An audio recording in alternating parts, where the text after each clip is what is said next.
हाँ तो प्यारे दोस्तों, अब शुरुआत करने वाले हैं समतल में गति यानी मोशन इन ए प्लेन। समतल में गति में अपन देखें तो अपन कह सकते हैं कोई भी कण है वो एक तल में गति कर रहा है और उस तल को अपन ले रहे हैं एक्स वाई तल में।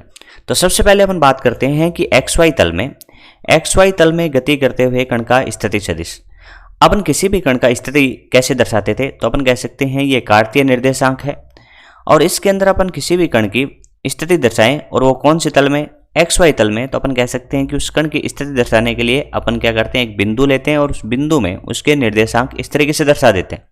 लेकिन अपने को चाहिए उसका स्थिति सदिश, तो अपन कह सकते हैं कि स्थिति सदिश कहाँ से स्टार्ट होगा, मूल बिंदु से, और उस बिंदु पे खत्म होगा। तो इस तरीके से ये आपका आर वेक्टर होगा और आर वेक्टर को आप लिख सकते हो x i cap plus Y j cap. ठीक है, इस तरीके से अपन कह सकते हैं। देखिए एक विमीय गति में जब अपन बात करते थे तो अपन केवल या तो x लिखते थे या केवल y लिखते थे, यानी अपना जो कण था वो सरल रेखा के अनुदिश गतिशील था।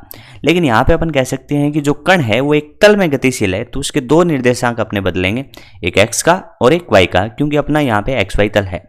अब बात आती है कि इस कण का वेग कैसे पता करेंगे, तो बड़ा सिंपल है।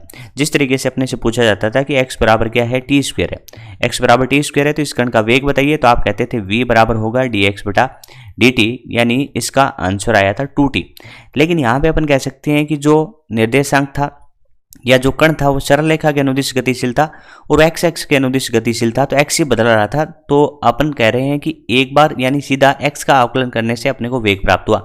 लेकिन अपन यहाँ पे कह रहे हैं कि कण का एक्स निर्देशांक भी बदल रहा है, वाई भी बदल रहा है, तो उस केस में कण का वेग पता करने के लिए इसका आकलन अपन एक्स वाले का अलग से कर लेंगे, वाई वाले का अलग से करेंगे। तो एक्स के आगे क्या, डी एक्स बटा डी टी के आगे आई कैप और d y by d t के आगे जे कैप। तो वेग के कितने घटक प्राप्त हुए, दो घटक, एक वी एक्स और एक वी वाई। तो v x i cap plus v y j cap, ये आया आपका वेग।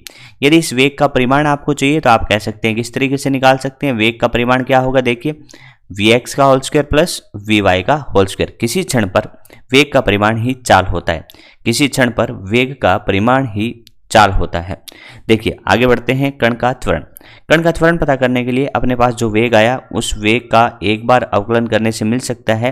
कैसे करेंगे, देखिए एक्स वाले का अलग से अवकलन कर दो, ठीक है भाई, कर दिया, उसके आगे लगा दो आई कैप, और वाई वाले का अलग से अवकलन कर दो, तो वाई वाले का अपने अलग से अवकलन कर दिया और इसके आगे लगा दो जे कैप। तो इस तरीके से अपने को त्वरण के घटक कितने मिले, दो, एक एक्स घटक और एक वाई घटक।